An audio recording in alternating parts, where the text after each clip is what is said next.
ভিডিওটি ঠেলে দিলে আপনার লস হবে। আপনি জানেন কি, প্রতিদিন শিশুরা নানাভাবে ফিজিক্যাল হ্যারাসমেন্ট হচ্ছে। কিন্তু সে যে ফিজিক্যাল হ্যারাসমেন্ট হচ্ছে সেটা কিন্তু আপনার অবহেলার কারণে, আপনার অজ্ঞতার কারণে। আপনি যতই শিক্ষিত এবং সামাজিক মানুষ হন না কেন, এই বিষয়টি যদি আপনি না জানেন, তাহলে আপনার বাচ্চাও শিকার হতে পারে ফিজিক্যাল হ্যারাসমেন্ট অথবা মানসিক কোনো যন্ত্রণা নিয়ে। সেটা হচ্ছে এইরকম, যেমন তার কোনো দাদা অথবা নানা অথবা চাচা অথবা কোনো নানু, দাদু, বড় ভাই বোন তাকে স্পর্শ করে অথবা মৌখিকভাবে বলছে তাকে বিয়ে করার কথা এবং তাকে আদর করছে, যেটা আসলেই ওই আদরটি, ওইভাবে আদরটি কোনোভাবেই কাম্য নয়। মানধাত্তার আমল থেকে বের হয়ে আসুন।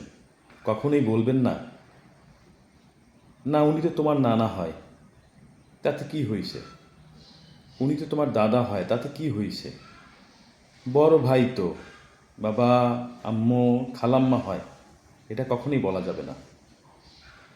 ফিজিক্যাল হ্যারাসমেন্ট করা যাবে না। আপনার বাচ্চাকে, আপনার শিশুকে সেফ ফ্রম হার্ম, ক্ষতি থেকে নিরাপদ রাখুন। তাকে ব্যাড টাচ গুড টাচ শিখান এবং আপনি নিজে আগে শিখুন।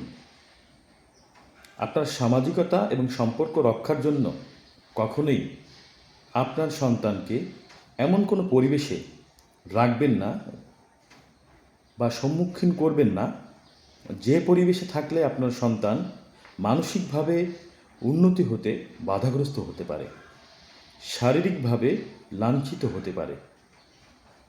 মনে রাখবেন, আপনার সন্তানের সুষ্ঠু বিকাশ অনেকটা আপনার উপরে নির্ভর করে। আপনি যে পরিবেশটাকে দিবেন তার উপরে নির্ভর করে।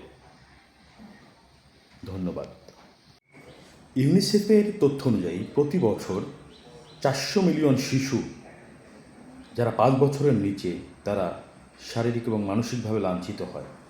এর মধ্যে 330 মিলিয়ন শিশু যারা 2 থেকে 17 বছর বয়স, তারা শারীরিকভাবে লাঞ্ছিত হয়ে থাকে।